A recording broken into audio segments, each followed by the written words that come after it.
Hello，欢迎来到西安佳佳。今天要用3分钟快速介绍商学院必教的第一课，一个让你有效谈判的基础原则 BATNA。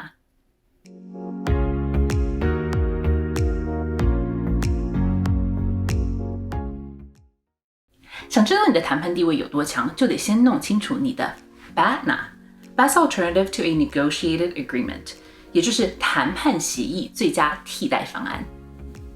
BATNA 这个概念最初是由哈佛法学院谈判课程讲师 Fisher 和 Ury 在他们的经典之作 Getting to Yes 中提出的。BATNA 是什么意思呢？也就是作为谈判者，如果这个谈判达不成协议，我手中其他选项的最佳方案。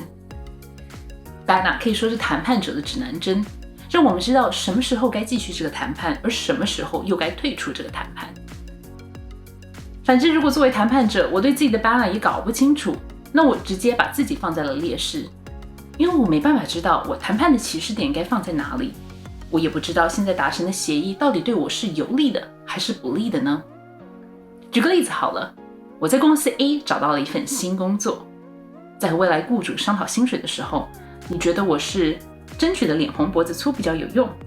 还是我手中另握有一份公司 B 的聘请书呢？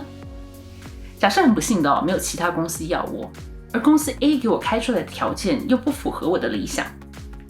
如果在这个情况我没想清楚自己的 BATNA 现在是零收入，那看到公司 A 给我的条件，我很有可能就不爽走人，意气用事的拒绝了公司 A， 然后发现自己好几个月没收入。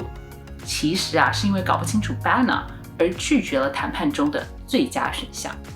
不过如果 B 公司也想聘请我，那么 B 公司的聘请书就可以看作我在和 A 公司谈判时的 BATNA。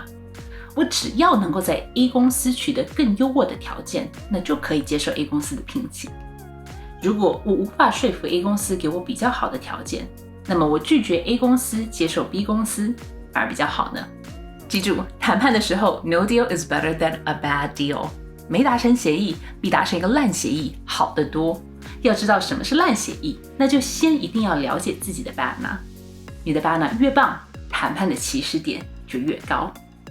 好了，如果你想要看到更多商业科技的内容，也请你点赞订阅哦。西安佳佳，我们下次再见喽。